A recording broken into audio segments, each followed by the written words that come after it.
عزتدار میری ماں اور پیاری بہنوں، آج کے اس جلسے میں میرے تقریر کا عنوان ہے جنت کے نظارے۔ رمضان المبارک کا مہینہ اللہ رب العزت کی رحمتوں کا خزانہ ہے۔ اس کی برکتوں کا اندازہ اس سے لگائیں گے۔ اس کی پہلی رات اللہ رب العزت جنت کے تمام دروازے کو کھول دیتے ہیں۔ جنت کو خوشبوؤں کی دھونی دی جاتی ہے۔ جنت کو اور زیادہ خوبصورت بنایا اور سجایا جاتا ہے، اور اس مہینے میں مومنوں کی جنت میں نافرمانی کی جاتی ہے۔ اس کی مثال اس طرح سمجھیے کہ ملک کے اندر روزانہ کہیں نہ کہیں درخت لگائے جا رہے ہوتے ہیں، مگر ایک موسم ایسا آتا ہے جس میں شجرہ کاری کی جاتی ہے۔ جب شجرہ کاری کا موسم ہو تو حکومت ہر شہر کے اندر چھوٹے چھوٹے مرکز بنا دیتے ہیں، جہاں لوگوں کو درخت دیے جاتے ہیں تاکہ ہزاروں نہیں لاکھوں کی تعداد میں لگائی جا سکے۔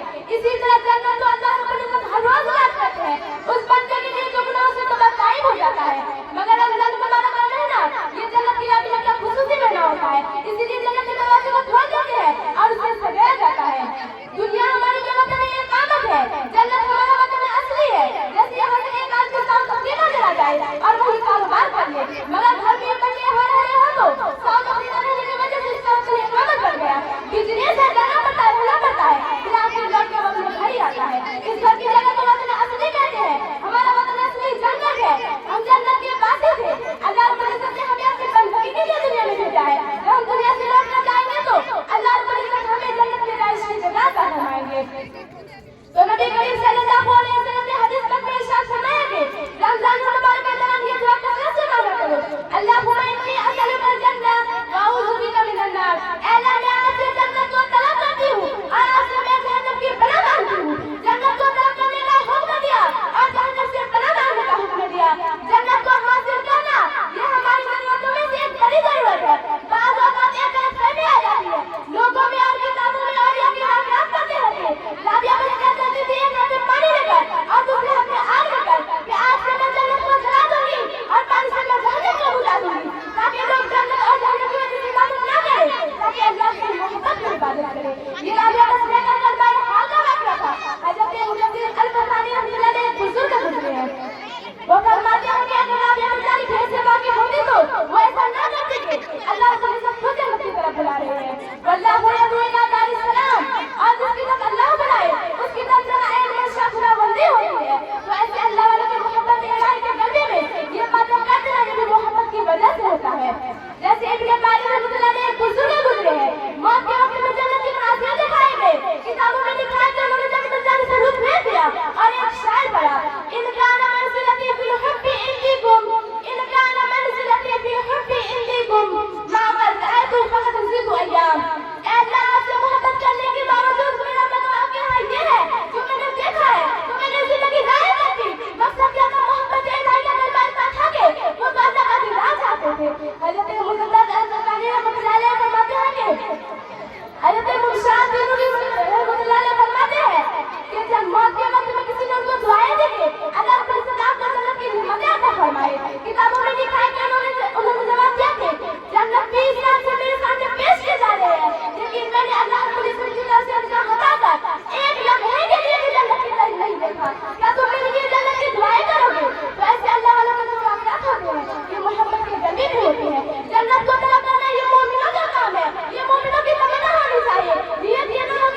जाएगा।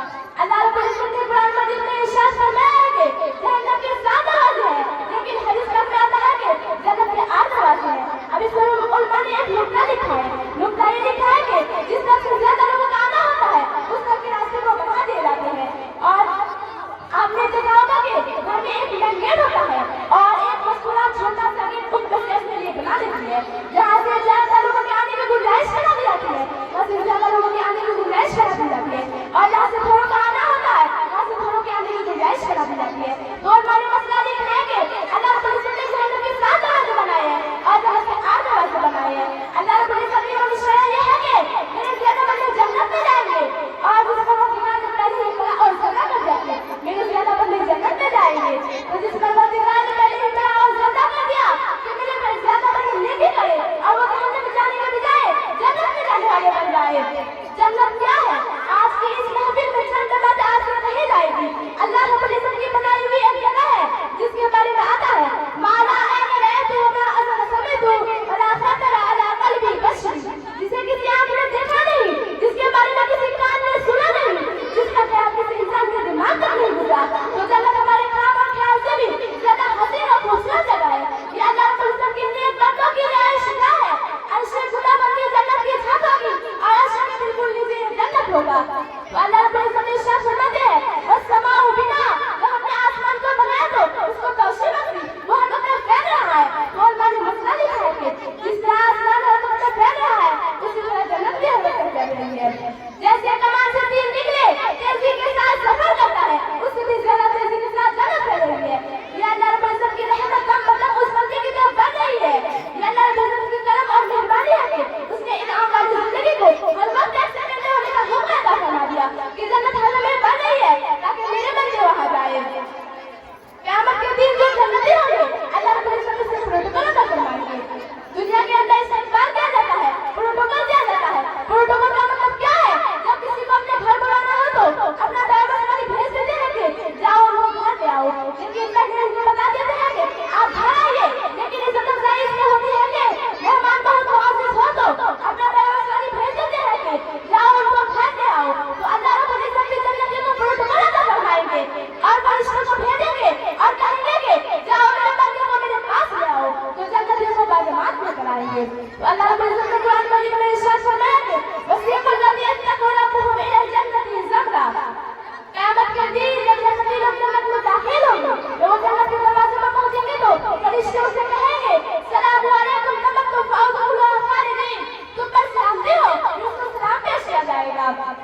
वल मलाइकतु यदखुलूना अलैहिम मिन कुल्ली बाबिन, हर दरवाजे से फरिश्ते उनके पास दाखिल होंगे और उनसे कहेंगे सलामु अलैकुम, तुम पर सलामती हो। सलाम के माने सलामती की है और अगर समझना चाहे तो एक माने उसके शाबाश है, यानी फरिश्ते यूं कहेंगे सलामु अलैकुम, तुम पर सलामती हो, तुम शाबाश हो, तुम जीते रहो। जैसे आज दुनिया में कोई आदमी किसी को खुश हो जाता है ना तो फरिश्ते खुश हो कहेंगे बल्कि कहेंगे दिमाग सबर तुमने दुनिया के अंदर रहते हुए सब्र किया और गुनाहों से अपने नफ्स को बचा लिया। देखो अल्लाह रब्बुल इज्जत ने तुम्हें कितना अच्छा ठिकाना अता फरमाया। तो हदीस में आता है कि उस दिन अल्लाह रब्बुल इज्जत जन्नतियों को बहुत इकराम अता फरमाएंगे। तो फरिश्ते उसको जब वो जन्नत में दाखिल होंगे तो फरिश्ते उसको सलाम कर पाएंगे। जब वो घर की तरफ जाएंगे तो अल्लाह रब्बुल इज्जत हर जन्नती मर्द और हर जन्नती औरत को खुद सलाम फरमाएंगे। अब ये कितना एजाज है कि देखिए हर जन्नती मर्द और हर जन्नती औरत को अल्लाह रब्बुल इज्जत खुद सलाम फरमाएंगे। ये बहुत मुआज़्ज़ज़ है कि अल्लाह रब्बुल इज्जत हर जन्नती को सलाम फरमाएंगे।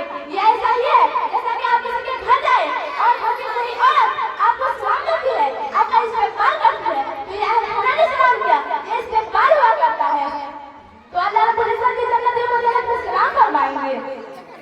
हदीस में आता है कि क़यामत के दिन जन्नतियों की 120 सफ़े होगी, जिनमें से 80 सफ़े उम्मत मुहम्मदिया की होगी और 40 सफ़े बाकी तमाम अंबिया की उम्मत की होगी। बल्कि यूं कहिए कि उससे दुगना होगा, बल्कि यूं कहिए कि जो जायदाद होती है ना जो वारिस होते हैं उनमें से बेटी को आधा हिस्सा दिया जाता है और बेटे को दुगना हिस्सा दिया जाता है। जन्नत आदम अलैहिस्सलाम की मिरास थी, जब तकसीम हुई तो अल्लाह रब्बुल इज्जत ने अपने महबूब सल्लल्लाहु अलैहि वसल्लम को मक्का वाला हिस्सा अता फरमाया और बाकी तमाम अंबिया की उम्मतों को मदीना वाला हिस्सा अता फरमाया। मदीना नाज़िला वाला हिस्सा अता फरमाया। दीदार इलाही के बारे में उलमा ने लिखा है कि अल्लाह रब्बुल इज्जत जन्नती को फरमाएंगे, ए जन्नतियों, तुम्हें किसी चीज की कमी है? जन्नती फरमाएंगे, ए अल्लाह, हर चीज मेरे पास मौजूद है। तो अल्लाह रब्बुल इज्जत फरमाएंगे, तुम अपने उलमा से जाकर पूछो। तो जब वो तुम अपने उलमा से जाकर पूछो, तो जिस तरह हदीस में आता है कि जिस तरह हमें दुनिया में उलमा की जरूरत पड़ती है, उसी तरह हमें जन्नत में भी उलमा की जरूरत पड़ेगी। तो अल्लाह रब्बुल इज्जत फरमाते हैं कि तुम जाके अपने उलमा से जाकर पूछो। तो उलमा जैसे उलमा के हम दुनिया में भी उलमा को मोहताज है और आखिरत में भी हम उनके मोहताज होंगे। तो अल्लाह रब्बुल इज्जत फरमाएंगे, तो वो कहते हैं कि उलमा, अल्लाह रब्बुल इज्जत फरमाते हैं कि तुम अपने उलमा से जाकर पूछोगे, तुम्हें किसी चीज की कमी है? मेरे पास तो हर चीज मौजूद है, हमें किसी चीज की कमी नहीं है। तो उलमा फरमाएंगे, अरे भाई, जो चीज मौजूद है वो अपनी जगह है, मगर जिसका अल्लाह ने हमसे वादा किया था कि मैं तुम्हें अपना दीदार करवाऊंगा, तो मुझे अभी तक अल्लाह रब्बुल इज्जत का दीदार नसीब नहीं हुआ। तो जब जन्नतियों को ये बात मालूम होगी तो जन्नती कहेंगे, ए अल्लाह, हमें जन्नत की हर चीज का दीदार हो गया, अब मुझे वो नहीं चाहिए। अल्लाह, मैं तो आपका दीदार करना चाहता हूँ। तो अल्लाह रब्बुल इज्जत फरमाएंगे, ए मेरे बंदे, तुम जन्नत के अदब में दाखिल हो जाओ, मैं तुम्हें वहाँ पर अपना दीदार करवाऊंगा। मैं इन्हीं चंद बातों पर अपनी तकरीर खत्म करती हूँ। अल्लाह हमें और आपको भी इन सब बातों पर अमल करने की तौफीक दे। आमीन। माशाअल्लाह।